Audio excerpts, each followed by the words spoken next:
Hello, my name is Seungyeon and I'm going to present about 1984 by George Orwell.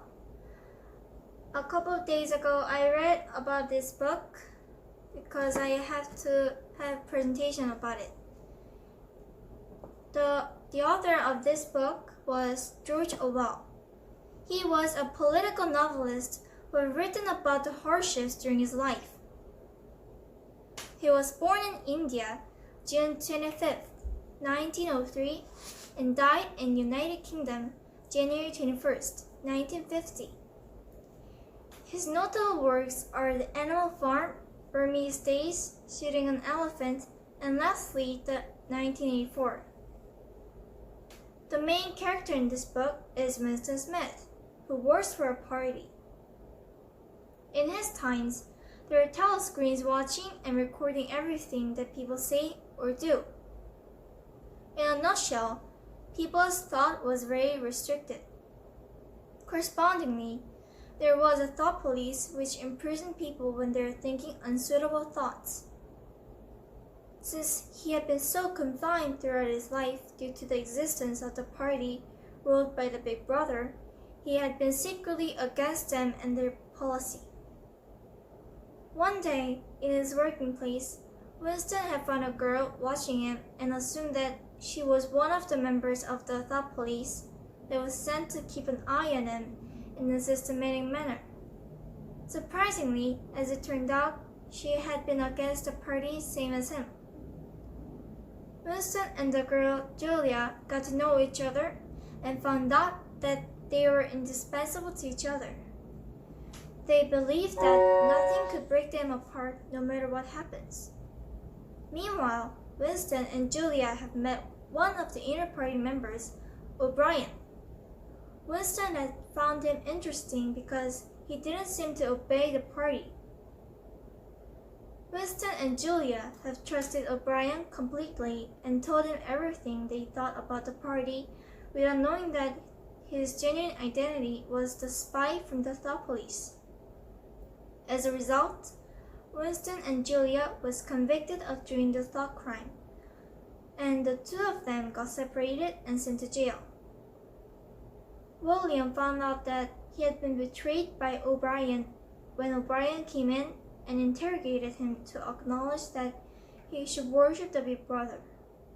He also obliged William to abandon Julia.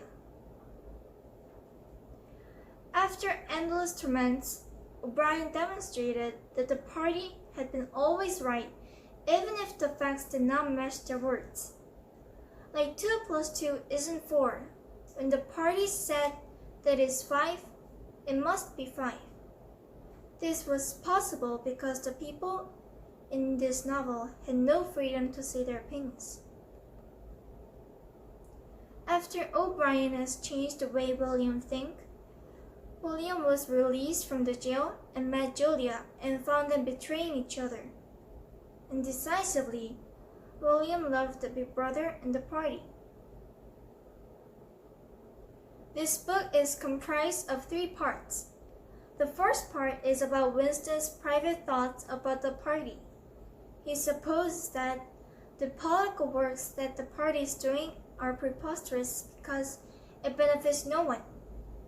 In comparison to the first part, the second is the party's principles.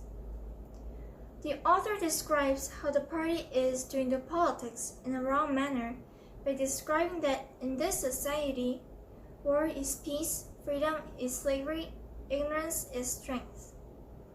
As this book implies, people should be able to express their own opinions freely regardless of what others think. Likewise, they should be allowed to think according to their own will. Based on approximate estimates, it manifests that this book emphasizes the importance of the freedom by showing the lives of people living in a restricted world. It is estimated that this book is representing how important freedom is to people. It is their basic human right to think, to act whatever they want. The party should not make them do as they please by force. There should be no interruptions to people's opinions. Every single person in the world is in charge of themselves. One of the quotes that the author of this book has said is, "Freedom is the freedom to say that 2 plus 2 make 4. If that is granted, all else follows." I was deeply impressed by his quotation expressing the true meaning of freedom. It is discrete from what normal people think of it. The freedom in this book is the basic right that we overlook in our daily lives. There are still a lot of people around the globe who are not getting their rights to live as they want. It is evident that we should be thankful for this privilege to be free from harsh rules or regulations. This book made me aware of the fact that having freedom is something that is very precious because it represents my personality, and in a like way, I consider being able to behave as I want is special.